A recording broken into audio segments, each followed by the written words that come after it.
Ton regard et attitude me déconcertent. Ton égarement et cynisme me désemparent. Pourquoi as-tu choisi ton frère pour cible? Pourquoi entretiens-tu cette malveillance et inadmissible haine envers ton frère? Pourquoi choisis-tu la haine pour enfin devenir l'artisan de la souffrance de ton peuple, de tes frères? Pourquoi? Pourquoi? Pourquoi? Pourquoi causes-tu tant de malheurs, de misère dans nos cités, banlieues, ghettos ou villes? Chers frères, réveille-toi. En lieu et place de l'amour, nous avons construit l'adversité.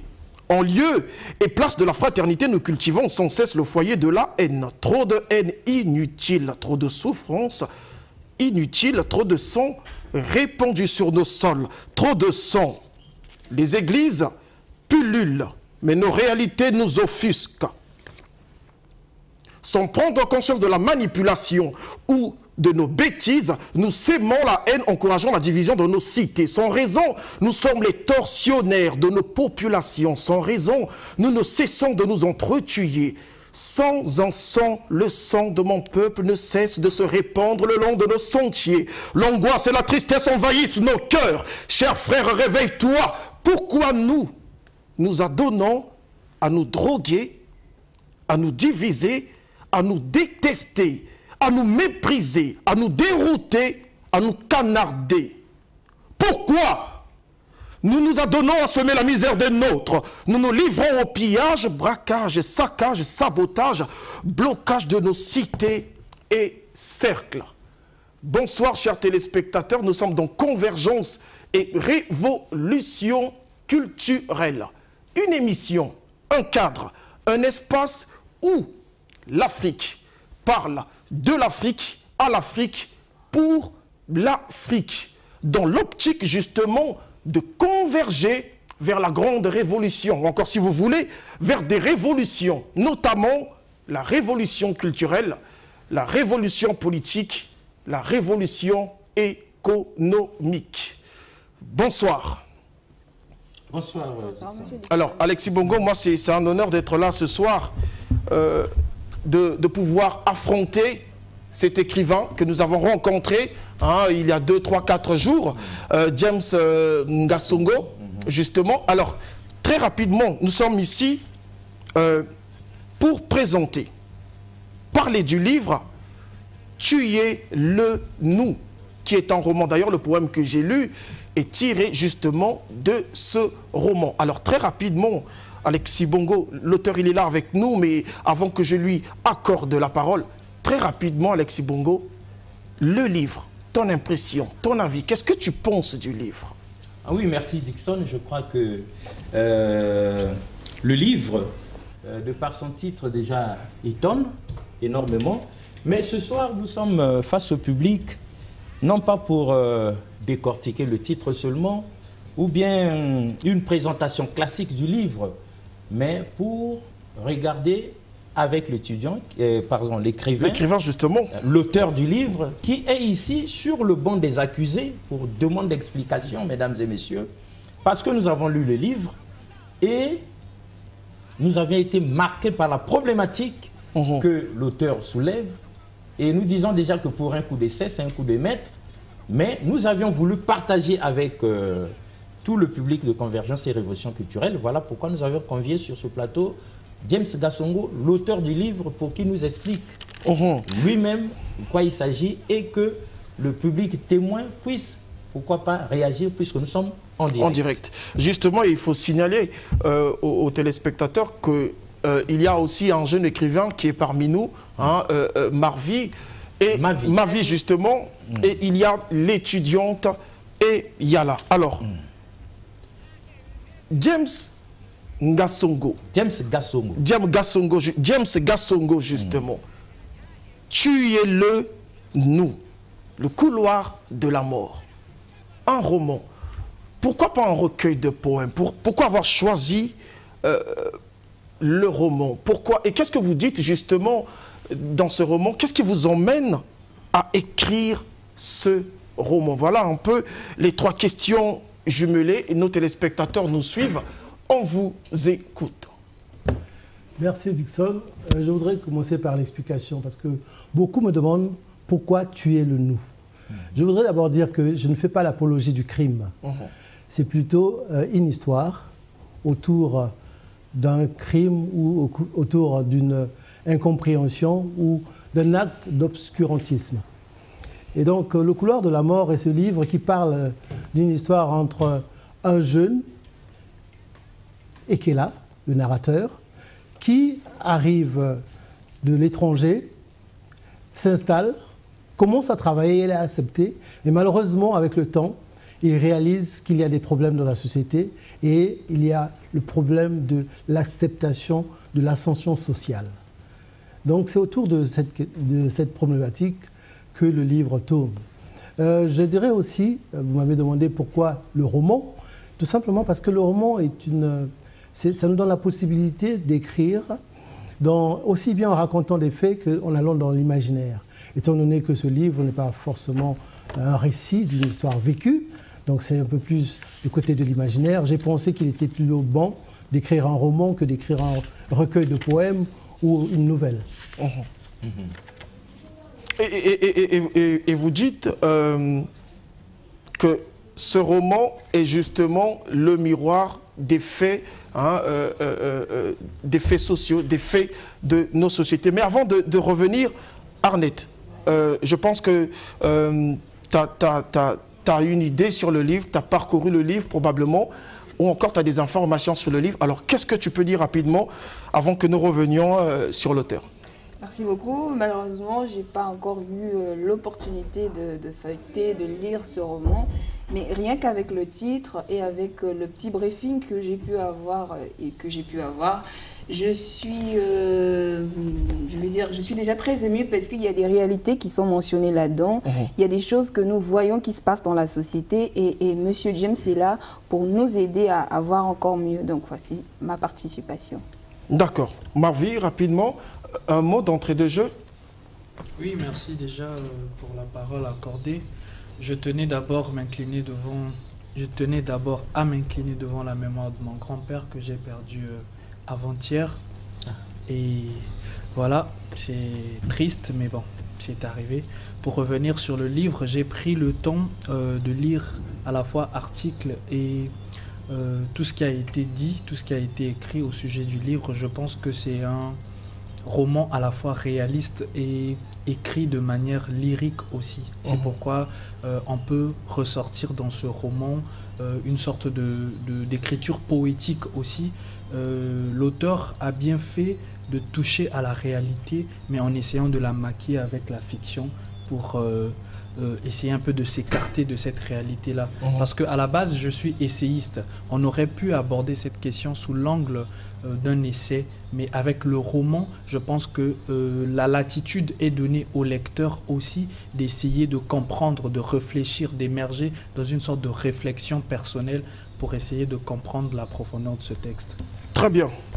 Alors, oui, moi, Alexis Bongo, justement. J'aimerais bien que nous sortions parce qu'on a en face, il faut que le public comprenne que les téléspectateurs comprennent qu'on a en face de nous un écrivain, puis un autre écrivain, on a une étudiante. Mais on va sortir un peu du côté académique et classique du livre comme tel pour aborder plutôt la problématique que soulève l'auteur, donc James Gassongo.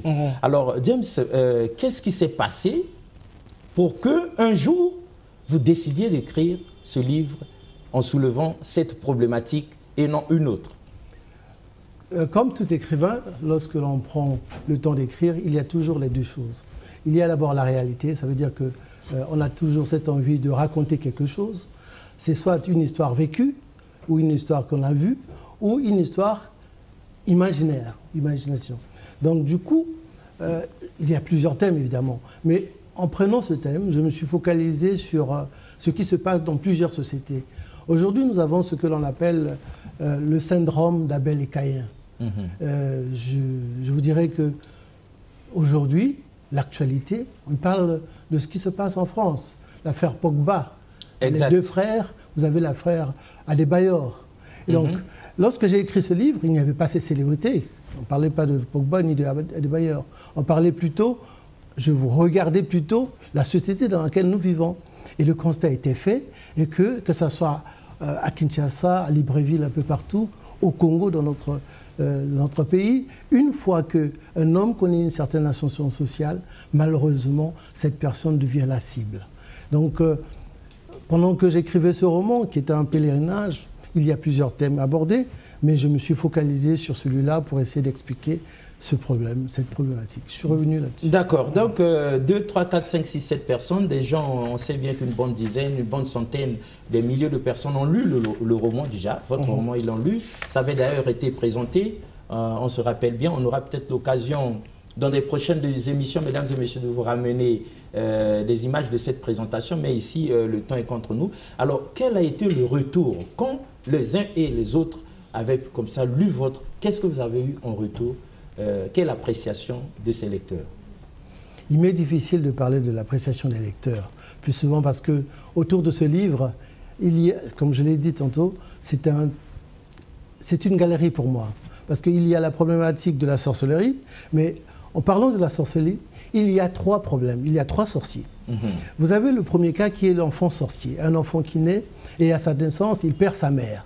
Malheureusement, son grand-père lui fait savoir que, étant donné qu'il avait perdu sa mère, dans certains milieux, dans certaines tribus de ce pays, à l'époque, lorsqu'un enfant perdait sa mère, il était considéré comme un enfant sorcier. Donc, à ce moment-là, il ne serait même pas revenu à la maison parce qu'il représentait l'hibou, un porte-malheur. Donc, c'était troublant de savoir qu'un enfant qui vient de naître, qui perd un de ses parents, est déjà traité de sorcier. Ah oui, c'est monnaie courante. Hein. Voilà. Et donc, vous avez l'autre, c'était celui de l'ascension sociale, qui était mal pris, mal vécu. Et vous avez la dernière figure d'un autre sorcier, c'est plutôt le vieil homme qui a fait grandir ses enfants. Et il y avait une belle entente dans la maison, mais malheureusement, à la fin de sa vie, sa femme se retourne vers lui, contre lui, et disant que c'était un sorcier et que les enfants avaient eu la chance de grandir, heureusement qu'elle les avait protégés. Et donc, cette problématique de la sorcellerie, qui est au cœur de ce livre, est l'un des thèmes que j'ai voulu aborder. J'ai présenté les 3. Le narrateur explique très bien, mais en dehors de la sorcellerie, il y a d'autres tableaux. C'est une belle galerie. Il y a le problème de la résilience.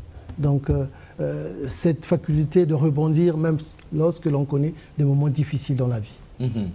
J'avoue que les téléspectateurs sont en train de chercher par quel bout nous prendre. Hein? Ils cherchent par quel bout nous prendre. Mais la sorcellerie, fallait-il que vous en parliez? Et pourquoi? L'obscurantisme. Ah. L'obscurantisme. Donc le souci de sortir l'homme noir, l'Africain, de l'obscurantisme. Oui. J'aimerais vous lire une citation de Martin Luther King. Ah. La haine trouble la vie. L'amour la rend harmonieuse. La haine obscurencie la vie. L'amour la rend lumineuse. Malheureusement, chez nous aujourd'hui, lorsque un homme connaît une certaine ascension sociale, au lieu que les gens soient autour de lui, mais cette personne devient la cible. Voilà. Comme s'il était mauvais de réussir dans son milieu. James, la pensée du jour stipule que les pauvres envient, détestent et diabolisent les riches. Est-ce que vous confirmez? Est-ce que c'est le message que vous avez voulu faire passer par votre livre? Non. Ah. Non. Je ne pense pas que les pauvres sont tous jaloux, envieux et détestent les riches. Ce n'est pas une guerre entre les riches et les pauvres. Ah. C'est plutôt entre les personnes de mauvaise foi qui ont du mal, qui jalousent les autres. Et parmi ces personnes, il y a aussi bien les pauvres que les riches. Ah. Moi j'aimerais rebondir déjà. Le fait que dans des sociétés comme les nôtres, la société africaine, le fait que la maladie ou la mort ne soit pas vécue pour des choses naturelles, pérennise la sorcellerie. Ça, c'est une première chose. Et puisque nous n'avions pas autrefois, même jusqu'à ce jour, la maîtrise de la science ou la maîtrise de certains faits, de les analyser de manière objective pour essayer de comprendre d'où venait le mal. On avait tout à relativiser à une certaine divinité, voilà. On voyait tout dans le prisme du divin et on n'avait pas vraiment la maîtrise de certaines choses. Aujourd'hui, pour revenir à ce que M. James dit, Et c'est bien vrai, il y a des gens dans la société qui ne savent pas attendre leur tour. Il y a des gens qui sont très envieux, qui ne supportent pas l'ascension sociale des uns ou des autres. Et le pire, ce n'est pas seulement de vouloir détester ou haïr ces gens qui réussissent, mais c'est qu'on oublie de se focaliser sur ce que nous avons de plus précieux au fond de nous, sur ce que nous avons comme atout. On oublie de développer nos atouts parce que je suis convaincu qu'en chacun de nous réside une certaine force, qu'en chacun de nous, nous avons un potentiel. Mais alors pourquoi les uns réussissent, d'autres ne réussissent pas? C'est parce que pourquoi les uns sont devenus très riches et nous sommes restés très pauvres? Bon, mais de toutes les façons, dans le monde, il y a toujours des inégalités. On ne peut pas tous atteindre une sorte de même ascension sociale dans la vie. Il faut savoir, je pense qu'il faut savoir se contenter aussi de ce que l'on peut par rapport à nos atouts. Nous n'avons pas reçu, permettez-moi l'expression, la même dose d'intelligence, je dirais. Il y a des plus intelligents, il y a des moins intelligents, et etc. Mais reste à savoir si les pauvres sont les moins intelligents du monde. Pas forcément. Il y a aussi une sorte d'injustice. Il y a aussi une sorte d'injustice infligée. Et ça, l'auteur fait bien de soulever cela pour que ce soit en a fait dénoncé. mention dans le roman. Mais une injustice infligée, c'est-à-dire? C'est-à-dire que ce sont des gens qui s'arrogent le droit de tout s'accaparer. Ce sont des gens qui veulent uniquement que tout leur appartient et que les autres ne vivent pas heureux. On confisque le bonheur des autres. Pas parce qu'ils sont déméritants, mais parce que, bon, il y a une sorte de lobby, il y a une sorte d'arrangement social qui existe pour n'enrichir qu'une certaine classe de personnes au détriment des autres. Voilà. James Gassongo, dans le roman, est-ce que ceux qui ont réussi, ils sont contre les autres? Ceux qui ont réussi. Est-ce qu'on demande de tuer le nous parce que le gars est coupable? Non, il n'est pas coupable.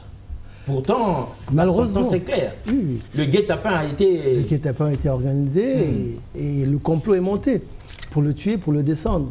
Mais ça ne veut pas dire qu'il avait des problèmes avec les autres. Non, tout simplement parce que c'était mal accepté.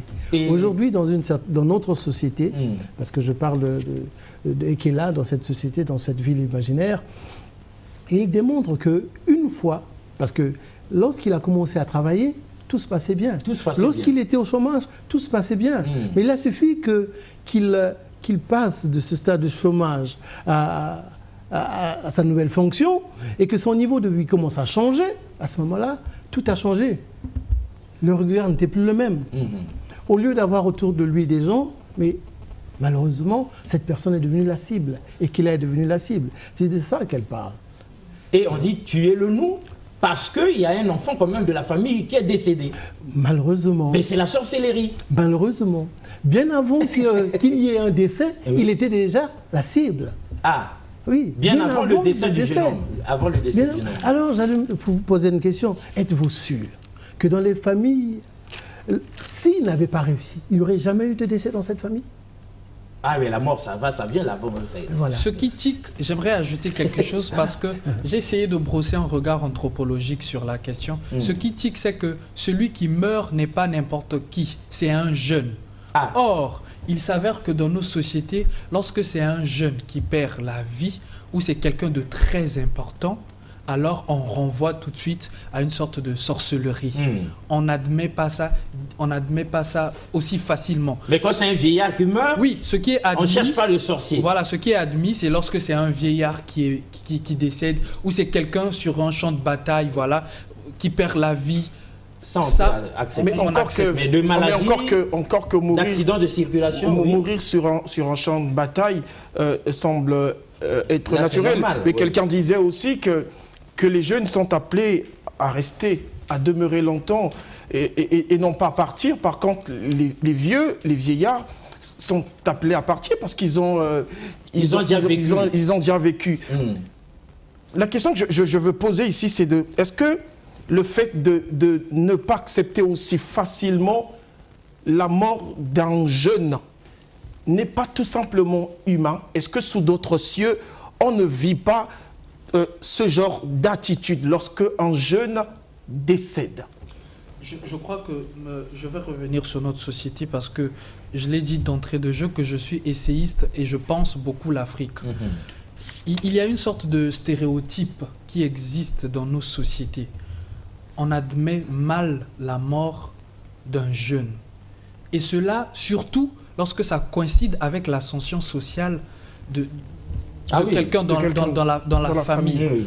Or, à cause de ce fait, de ces stéréotypes, on ne prend pas du recul à analyser la situation de manière objective. Et parfois, nous portons des jugements à tort. Voyez-vous? Parfois. Parfois, nous portons des jugements à tort. On accuse des oncles et ainsi de suite, parfois à tort. Mais est-ce que parfois aussi a raison? Bon, il n'y a pas de... Qu'est-ce qu'on dit déjà? Il n'y a pas de fumée sans feu. James Gassogo. Voilà. L'ascension des uns, la réussite des uns, est-ce qu'elle n'est pas comme ça la cause de l'échec des autres dans nos familles? Pas forcément. Pas forcément, Pas mais forcément. parfois. Ça peut être. Peut-être. Ça peut être. Ben parce que Mais vous je soulevez pense une pas que- problématique compliquée. Oui, mais je pense que l'ascension sociale, comme on dit, c'est normal que dans une famille, que certains d'entre eux aient la chance de réussir. C'est normal, C'est mais ça normal. honore même la famille. Voilà. Il est normal que ceux qui font des efforts pour réussir puissent réussir dans Ceux la qui se vie. sont appliqués à Qui sont l'école, appliqués, ceux qui se sont qu'ils sacrifiés. Au-delà de l'aspect familial, je pense qu'il faudrait voir aussi l'aspect de la société, le train de vie de tout un chacun. Il est difficile de voir des gens qui parviennent dans la société. Dans des familles, parfois, on en compte, sur une famille de 10 personnes, on peut compter peut-être une personne qui réussit. Si ce n'est une demi-personne. Voilà, si vous pouvez utiliser cette expression. Oui. C'est à peine une personne qui réussit. Et ça chagrine d'autres. Mais c'est ça qui nous inquiète. Pourquoi il n'y a que lui? Mais parce Et puis que nous, tout le reste, là, nous faisons des efforts, mais ça ne marche pas. Le problème, c'est aussi la situation sociale, les conditions dans lesquelles les gens Mais on vit dans évoluent. les mêmes conditions, ma vie. On vit dans James, des- nous vivons les mêmes conditions. Non, moi, je mais reviendrai pourquoi sur eux, un ils aspect. réussissent? Pourquoi les affaires chez eux, ça prospère? Mais chez nous, il n'y a rien, malgré tout ce que nous faisons. Donc, c'est des sorciers. Une fois, je discutais avec un de mes oncles qui me disait, dans la contrée où ils ont grandi, il arrivait qu'ils aillent à la recherche des tortues. Il disait, vous pouvez être 10, 15. Et malheureusement, parfois, il y a un de vous qui marche sur une tortue. C'est sa chance. C'est divin. Donc, nous Dieu devons ne donne pas à l'accepter tous. comme ça. Oui, Dieu ne donne pas Tout le monde à n'est tout pas le monde. servi au même moment. Mais voilà, tout le monde Oui, n'est pas Arnett, servi au dis-moi, même moment. l'écrivain, vous savez, les écrivains sont dans leur monde. Mais la sorcellerie, est-ce que, selon vous, c'est un fait réel de notre société? Il y a des sorciers qui nous font du mal, qui nous bloquent?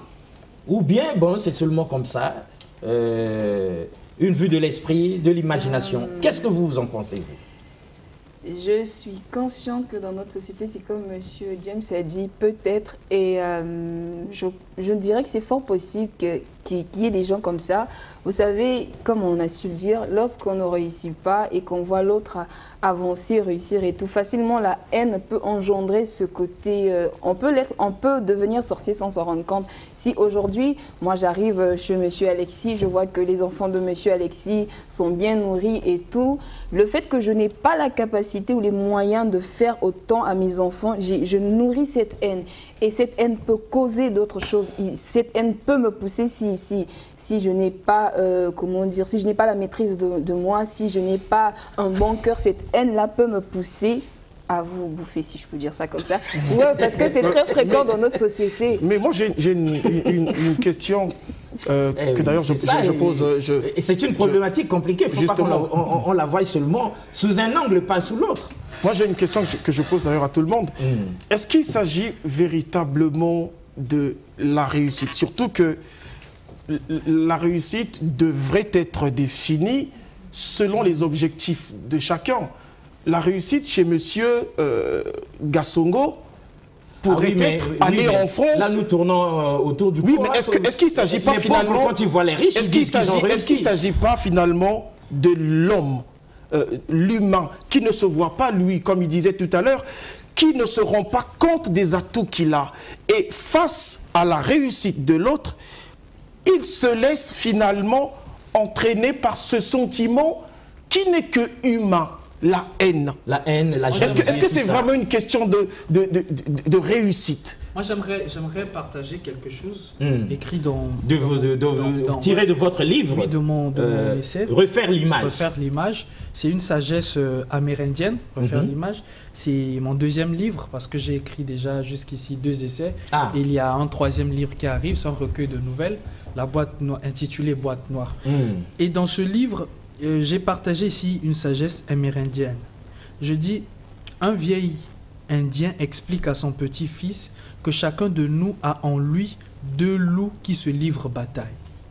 Le premier loup représente la sérénité, l'amour et la gentillesse. Le second loup représente la peur, l'avidité et la haine. Lequel des 2 loups gagne, demande l'enfant.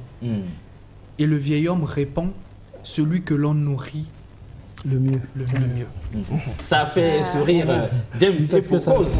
Oui, c'est dans le livre. C'est dans le livre aussi. Vous aussi, vous avez évoqué ça. Oui, je l'ai évoqué dans le livre. Alors, donc ici, un message particulier parce que les téléspectateurs nous suivent. C'est une problématique de grande importance. Je crois que vous avez voulu assagir la société, c'est ça, James? Oui, l'objectif, c'est d'apprendre à vivre ensemble. Le vivre ensemble qui est très important. Cultiver le vivre ensemble, cultiver le vivre ensemble. Se faire violence soi-même pour éviter de faire violence à autrui. Il est très important d'apprendre à vivre, même lorsque l'on n'a pas réussi. Surtout que nous parlons de la réussite matérielle, en fait. Ceux qui ont réussi, entre guillemets, matériellement, qui ont des biens, d'autres disent les biens de ce monde, qui jouissent bien de ce monde, sont-ils forcément heureux? Non. Mais les pauvres ne se posent pas cette question. Hein. Voilà. Ils savent qu'ils roulent carrosse, ils ont des maisons, ils ont de belles femmes, ils ont tout, ils ont beaucoup d'argent. Et puis, on ne se demande pas s'ils sont heureux ou pas. Une citation de Martin Luther qui dit « Nous devons apprendre à vivre ensemble comme des frères. Sinon, nous allons mourir tous ensemble comme des idiots. » On aime bien ça. Mais ma vie, force nous est de constater que les pauvres aimeraient bien aussi vivre comme des riches. Hein, mesdames et messieurs, vivre comme des riches. Même s'ils ne sont pas heureux, les riches.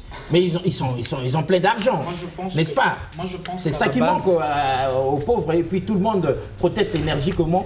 Parce que voyez-vous, dans la problématique posée par l'auteur, c'est le personnage principal, déjà qui sort d'un deuil familial, fatigué. Bon, on vient même le sortir pour aller se détendre. Ah non, moi il faut que je me repose. Mais son téléphone sonne, il y a un autre décès, alors qu'on vient d'enterrer un autre parent. Et celui qui meurt cette fois-ci, c'est un jeune. Donc lui, est poussé par l'amour de la famille. Il ne va pas ne pas aller se présenter là-bas. Donc il y va, comme tout le monde. Cependant, quand il arrive, eh bien, on avait ligué des jeunes pour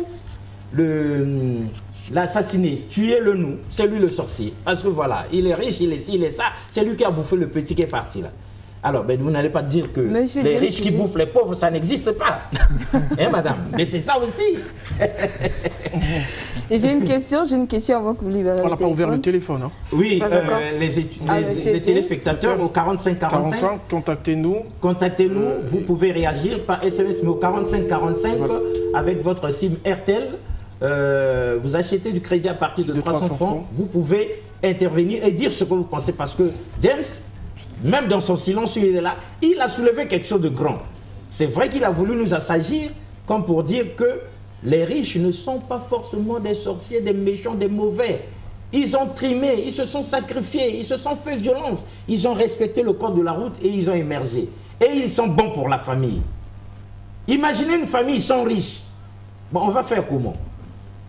Mais ici, nous sommes en train de regarder sous tous les angles. Est-ce qu'en même temps, tel que la problématique est posée, est-ce que ces riches-là ne sont pas aussi par ricochet ces sorciers-là qui nous maudissent et qui nous tuent? Par rapport à ce que vous venez de dire avant que je demande à M. James, aujourd'hui, je pense qu'on peut constater, vous avez dit tout à l'heure que ceux qui réussissent, ils se sont forcés, ils ont travaillé et tout. Mais ils ont souffert. Il y a de ceux aussi... Pendant que nous fuyions, nous faisions l'école buissonnière, eux, ils étaient fidèles à l'école. Mais il y a de ceux aussi qui naissent avec, comment dire, une cuillère d'or déjà dans la bouche. Il y a de ceux qui ne souffrent pas. Ils souffrent pas. Alors, est-ce que ceux-là aussi qui n'ont pas eu à souffrir, qui héritent des parents, est-ce qu'eux aussi, ils sont dans ce cadre de ceux qui... les gens, je peux dire ça. Dixon, ce que Arnett veut dire ici, chers téléspectateurs, c'est qu'il y a quand même des riches hein, qui sont nés riches. C'est-à-dire, depuis leur naissance à aujourd'hui, là, ils n'ont jamais eu faim un seul jour. Oui, ils sont de bonnes familles. Maintenant, pourquoi vous vous étonnez qu'eux, ils soient riches? Est-ce que ça aussi, il faut bouffer les gens? Parce qu'ils sont nés dedans, dans l'argent. Donc, ce qu'il faut dire ici, je sais que Dixon a des choses et d'autres à dire. Et moi, j'ai une question à poser à M. James. Oui, vous arriverez sur ça. C'est que James veut protéger aussi, le phénomène, on le connaît, hein. Quelqu'un meurt, bah, lié caca, on l'a bouffé. Et le vieux du village et le riche, quand ils arrivent, on les regarde maintenant en biais là, c'est lui. Ça ne peut qu'être lui. Aussi longtemps que la mort et la maladie ne seront pas pris pour des choses naturelles, la notion de la sorcellerie sera toujours vive dans notre esprit. Et je pense aussi que, pour revenir à la notion de la réussite, je pense que la réussite, c'est une notion relative, à mon sens.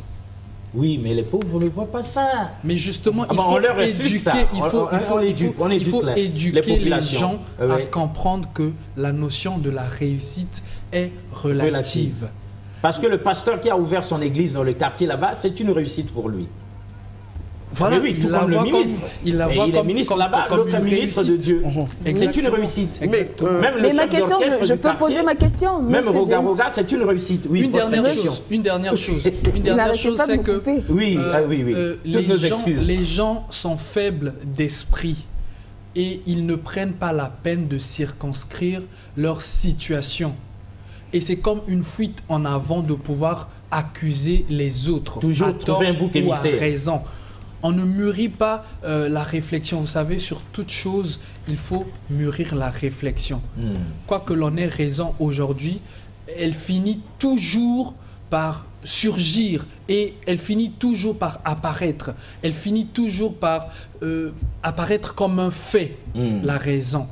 Mais nul n'est besoin sur le coup de commencer à parler de sorcellerie, de diaboliser les uns et les autres. Je pense que si on essaye de prendre de bons pieds, d'analyser les choses avec beaucoup de recul, on verra de moins en moins ce genre de phénomène. Je ne dis pas que la sorcellerie n'existe pas. Mais parfois, là où il n'y a pas sorcellerie, on dit qu'il y a sorcellerie. Voilà. Arnette, vous avez une question. Enfin, on vous laisse le temps. Enfin, oui. James, c'est à vous, là. Dans le roman, il y a de la réalité. Moi, j'aimerais savoir, est-ce que l'histoire qu'on raconte ici, est-ce que c'est votre histoire? Est-ce que, avec votre ascension, je ne sais pas, vous avez déjà été victime au sujet de ce genre de choses? Si oui, quelle a été votre réaction? Comment avez-vous réagi face à ces accusations? Je veux préciser que ce n'est pas un livre biographie. Okay. Donc il ne s'agit pas de vous. Il ne s'agit pas de moi. Oui. Il s'agit tout simplement des faits de société. Voilà. Donc c'est un récit imaginaire. Vous avez plusieurs tableaux. Donc dès que vous lisez le livre, vous allez vous comprendre.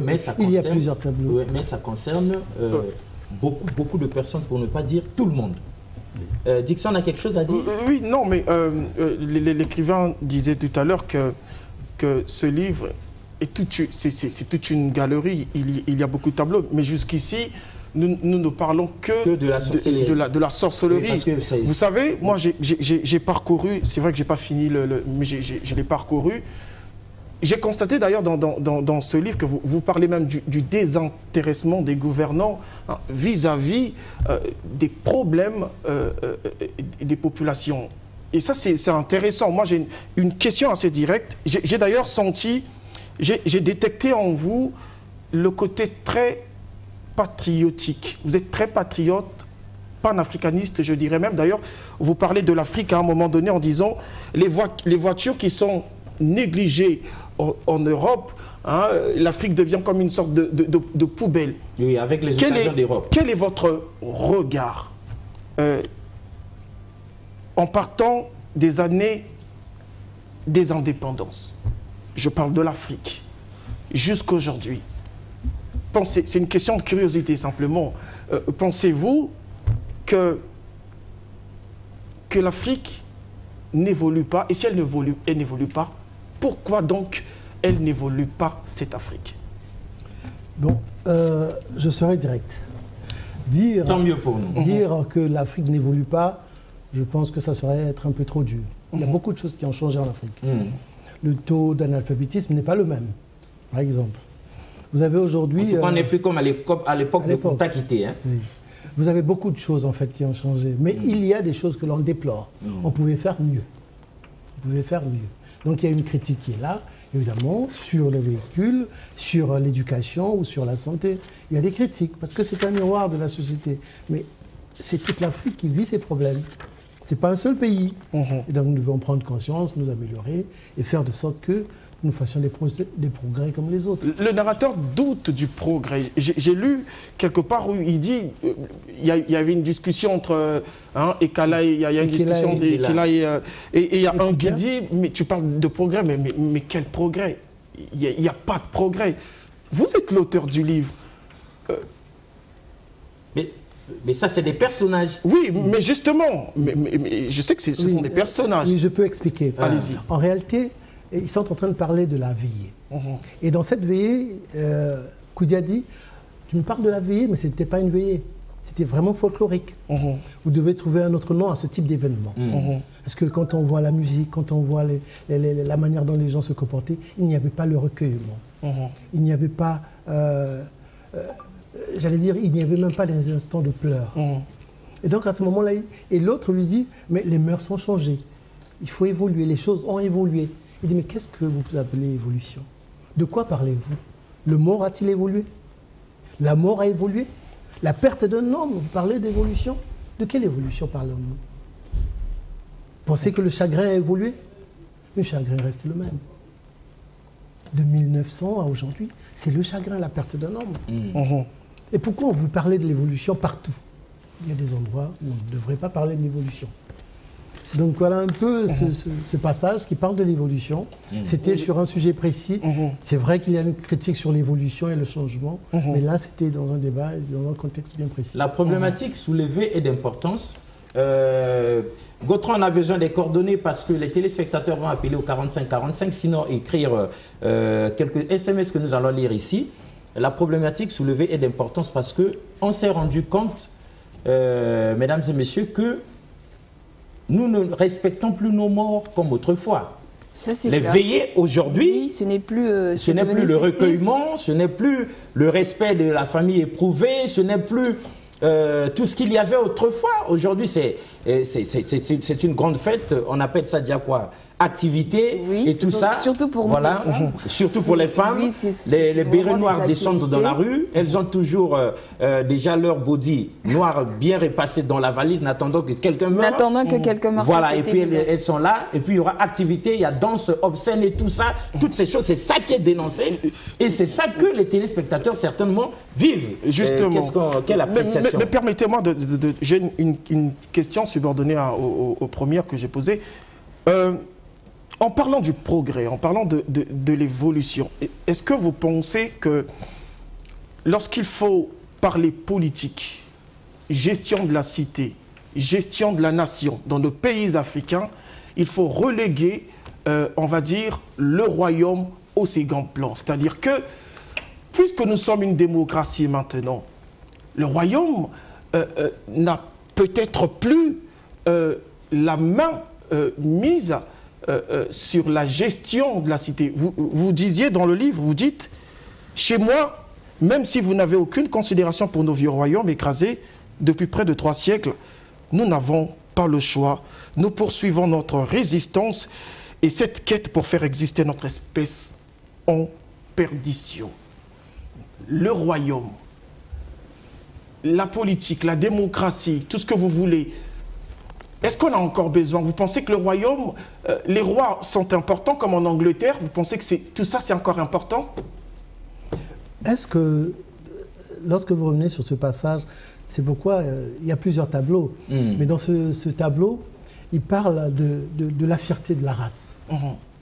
Donc même si ce n'est pas l'espace royaume comme à l'époque, mais ils estiment qu'il y a des valeurs, il y a une perte de valeurs. Et donc il déplore... Des valeurs que nous avions autrefois. Au temps des royaumes. Voilà. Donc cette perte de valeur fait penser qu'il y a une certaine dignité, il y a des choses à récupérer, il y a de l'ordre. Il faut repartir vers les racines pour essayer de voir qui nous étions et qu'est-ce que nous sommes en train de faire aujourd'hui.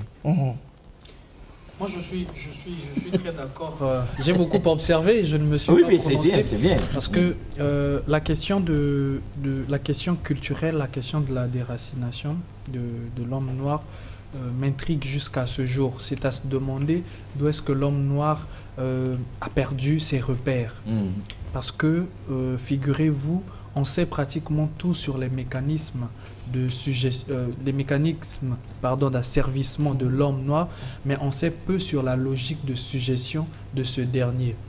Il y a eu un temps où l'homme noir a brillé et subitement se présente un tableau sombre. Mais on ne sait pas qu'est-ce qui a mené vers ce tableau sombre. Aujourd'hui, l'histoire de l'homme noir, c'est à peu près la colonisation et tout. Tout ce qui est pré-colonisation est peu connu. Je suis d'accord avec la question des racines. Vous savez, année après année, siècle après siècle, il y a quelque chose en nous qui nous réclame toujours. Il y a quelque chose en nous qui nous appelle. C'est ce que nous sommes dans le fond. Et on devra s'efforcer à vouloir faire un avec ce que nous sommes pour mieux sauter. Aussi longtemps qu'on n'arrive pas à s'identifier.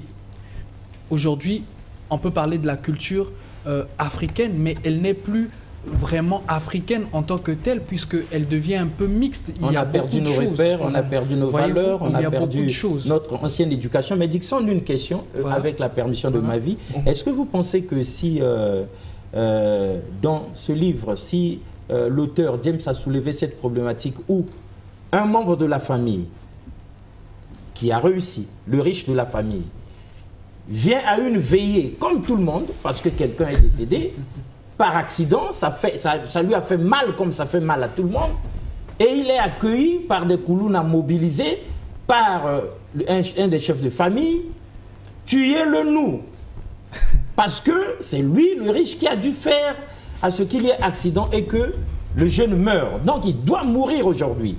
Et le riche de la famille, qui venait plutôt compatir avec la famille, se retrouve dans le couloir de la mort. Est-ce que vous pensez que c'est la faute de l'homme politique, du gouvernement, du chef de l'État? Parce que votre question, moi je pense qu'elle est... Mais là on revient sur la question de l'éducation. Est-ce qu'il y a des preuves d'inculpation? Non, mais avant même qu'on en arrive là, que c'est vrai ou faux, mais est-ce que l'homme politique a une part de responsabilité dans cette accusation, cette mobilisation d'un gang pour massacrer le riche, l'homme qui a réussi dans la famille, oui ou non? Une part de responsabilité, c'est assez difficile de répondre à cette question, mais je répondrai comme... oui, mais parce que vous avez comme les hommes politiques, ils s'interrogent. Comme un grand écrivain sénégalais qui disait, dans un pays, lorsque quelque chose ne marche pas, la première personne qu'on indexe, c'est l'homme politique. C'est comme ça que je répondrai à cette question. Après, je ne vais pas m'hasarder à aller plus loin. Aller plus loin, justement. La première personne, c'est l'homme politique. Maintenant, qu'est-ce qu'on fait du religieux? Qu'est-ce qu'on fait du chef de famille? Très bonne question. Non, mais attendez, qu'est-ce qu'on fait de l'enseignant à l'école? Quand vous avez des enseignants qui draguent leurs propres élèves à l'école, quand il y a des moyens sexuellement transmissibles, c'est aussi des partis politiques ou bien le gouvernement? Je suis d'accord avec vous. D'ailleurs, voilà, je me pose les mêmes questions, mais je suis simplement en train de dire que dans une logique hiérarchique, celui qu'on devrait voir en premier lieu, ce n'est pas l'enseignant, ce n'est pas le père de famille, mais c'est plutôt celui qui gère justement la cité. Très bien, celui qui gère la cité. Ensuite, on verra les familles. Mais dans le cas d'espèce, le riche de la famille arrive à la veillée et on veut l'assassiner parce qu'on pense que c'est lui le sorcier du village. C'est lui qui bouffe l'autre. Bon, à ce moment-là, on accuse l'État. Oh non! Non, mais on s'interroge. Là, ce n'est plus seulement Dickson. On s'interroge. Est-ce que c'est la faute de la famille, de l'Église, de l'éducation, de l'école ou du gouvernement? Pourquoi quand quelqu'un meurt, on doit accuser l'État? Je ne comprends pas pourquoi on doit... Encore qu'il faut définir de quelle mort il s'agit. Oui, mais dans notre cas, par exemple, on a dit ici je que ne vois pas... chez nous en Afrique, quand quelqu'un meurt, ce n'est jamais de mort naturelle. Bon, le plus souvent, comme Oui, Mavi a dit, mais- si c'est un jeune, si c'est encore quelqu'un d'un certain âge, bon, ça c'est la nature. Mais pourquoi Mais si c'est un jeune, alors là, on ne peut pas comprendre pourquoi un jeune meurt. Pourquoi lier mort surnaturelle, entre guillemets, Oui. à l'État? Je ne vois pas. Je pense que l'État peut être indexé lorsqu'il s'agit de... Permettez-moi, je ne dis pas que c'est forcément ça, mais lorsqu'il s'agit de, si vous voulez, de crimes ou de... En ce moment-là, on peut dire, la police qui représente l'État, la police qui représente l'État gendarme, Oui. était où en ce moment-là? Vous voyez, dans ce genre de cas, on pourrait justement interpeller la conscience de l'État, entre guillemets. Mais dans ce qui nous concerne, ici, je ne vois pas tout de suite la responsabilité de l'État. Sauf si Marvi a quelque chose à dire, mais moi je ne vois pas tout de Mais la suite... responsabilité de l'État, nous disons une chose et son contraire, elle peut être aussi établie. Peut-être qu'il y a eu 2 poids 2 mesures. L'État a peut-être favorisé les uns et il n'y a pas eu l'égalité des chances. Si bien que, il n'y a que les riches que l'État a favorisé et nous les pauvres nous clévons ici. Mais il y en aura Et donc, toujours, tout le monde ne Oui, peut mais pas réussir. notre tour, c'est pour quand? Nous aussi, on veut être riches et rouler carrosse. James, vous qui soulevez la problématique, il y en aura toujours. Quand est-ce qu'on va penser aux pauvres que nous sommes? L'Afrique a des richesses que l'Occident ne possède pas. Oui, mais en attendant, ce sont les riches qui se pavanent. Hein? Cette N'est-ce pas, injustice Ahmed? demeurera toujours, mais je ne vois pas pourquoi l'on devrait inculper directement l'État. Et maintenant, pour se faire justice, si quelques jeunes harangués tuent le riche, l'unique riche de la famille. Mais il n'y a pas de preuve d'inculpation, c'est là mon souci. Pourquoi on doit accuser le riche de Sans la preuve. famille sans preuve? Mesdames et messieurs, vous l'aurez compris, c'est une façon d'accompagner James Gassongo dans la problématique qu'il a soulevée. Sinon, il n'y a pas de raison pour que nous puissions comme ça tendre un piège à ceux qui ont réussi. Tout simplement parce qu'ils ont réussi. Quelqu'un dit que la réussite est au bout de l'effort. Et ils ont produit cet effort-là, ils ont trimé, ils ont souffert, ils se sont sacrifiés, ils ont réussi. Et de temps en temps, vous savez bien que c'est eux qui nous aident. Hein, n'est-ce pas? Même ceux-là qui s'occupent de leur famille, quand ça nous chante, eh bien on dit qu'ils sont sorciers du jour au lendemain. Et on harangue les masses. Il y en a qui ont été quand même assassinés aussi, hein, avant que les gens n'arrivent, parce que dans votre roman, il y a eu quand même d'autres membres de la famille qui se sont opposés et qui ont protégé le gars. Sinon, lui aussi, il aurait pu être... Oui, ce que je voudrais dire, c'est que en dehors de ce fait, c'est que la société dans laquelle nous vivons accepte le crime. Ah, Accepte le crime. Donc, il suffit de trouver une belle raison pour que ça soit accepté.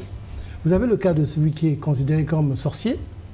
Une fois qu'il est tué, devant les gens, tout le monde l'accepte. À partir du moment où c'était le sorcier. Mais même le voleur. Le petit voleur qui vole un petit bout de pain, parce qu'il a faim, il ne tenait plus, il n'avait pas les moyens, mais tout de suite, les gens se tournent, prennent le pneu, mettent le feu, il meurt. Mais la société accepte. alors qu'elle ne devait pas accepter Elle ne ça. peut pas Je accepter. ne peux pas accepter. Oui.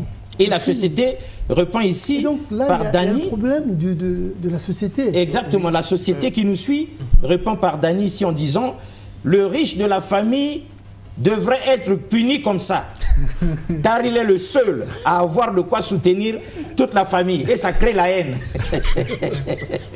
Non, mais Voilà. c'est pas bien. C'est comme si les gens se plaisaient à être pauvres. C'est triste. Comment on peut tuer le Non, seul les gens ne se plaisent pas à être pauvres, c'est comme si les gens diabolisent les riches. C'est-à-dire les riches ont tort d'être riches, alors qu'ils n'ont pas tort d'être riches. Dans ce cas, ils veulent tous que nous soyons au même niveau d'égalité, qu'on n'ait pas tous les moyens. Moi, je préfère l'équité Une à société où tout le monde est l'égalité. pauvre aussi, c'est...